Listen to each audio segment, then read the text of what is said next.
Hey guys, it's the Dungeon Master. Welcome to the channel. So, first and foremost, I wanted to apologize for coming at you guys with this format. It was not my original intention to do so, but as you may be able to tell just from this voiceover, I've been feeling a little bit under the weather lately, so I do apologize for this format. We'll get back to the face cam soon enough. So, if you haven't figured it out by now, I would suggest getting help. But the concept of today's video is magic items. Now, magic items in the game of Dungeons & Dragons can be pretty much anything your Dungeon Master is okay with. The literal definition is an item which is magical.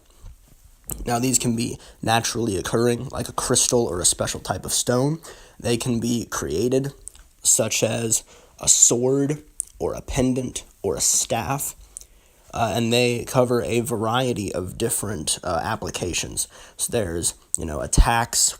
There's defenses that you can erect with these magic items. There's you can do, as I said, pretty much anything that your dungeon master is okay with. So let's say, for example, one of the most basic, well-known magic items in pretty much all of fantasy is, of course, the invisibility cloak, which is, as its name suggests, is a cloak which makes you invisible. You sling it around your shoulders, you put the hood up over your head, and nobody can see you anymore. Now, there have been several different iterations of this. There have been several different adaptations of this, such as the Harry Potter cloak, which is essentially just a rectangle of fabric that you wrap yourself in, and it's all of a sudden you're see-through, like you're not even there. There have been others that are more like the Ranger cloaks from Ranger's Apprentice book series, which are more like a magical camouflage, which you just wrap yourself in and wear it like a normal cloak, but you can stand up in front of a wall and it'll change color for the wall. You can crouch down in like a ditch, and it'll make it so it look like you're a bundle of twigs or a stack of hay, stuff like that. So there are several different types of invisibility cloaks, but that's probably one of the most well-known magic items in the entire realm of fantasy. Now, another one is obviously the magical wand or the magic staff, which serves as a force or a focus for a magician's or a sorcerer's or a warlock's magical power. It helps to just focus it all in one place. Runestones also work to this effect. You should see some on your screen now. Probably one of my favorite magic items, which should be in this little slideshow somewhere soon, is called Rusty Spoon. Basically how it works is, at some point during the game, one of the players displeases the dungeon master or the game master, and he replaces one of their weapons with a rusty spoon. The player will pull out at random times where the dungeon master decides, hey, your character pulls out this rusty spoon, and it can be used as a weapon.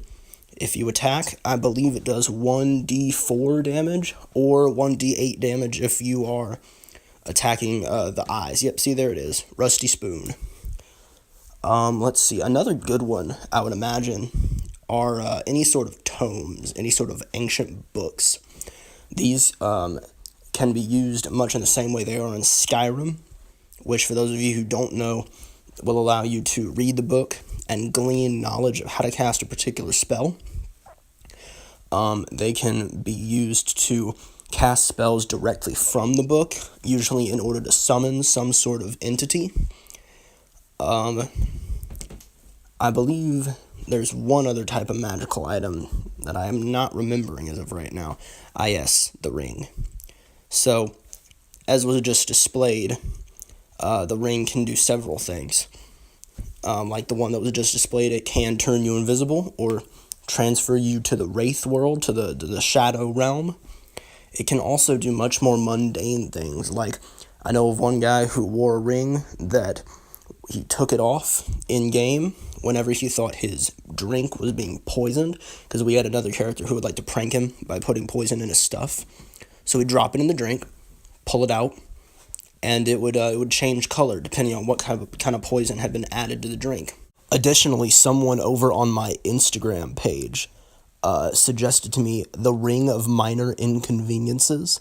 It was absolutely hilarious concept of the player is cursed to wear this ring and constantly suffer loose armor, dull sword, untied shoelaces, etc., etc. So, there you have some basic magic items. If you would like a more detailed breakdown, by all means, direct message me on Instagram or contact me in another way.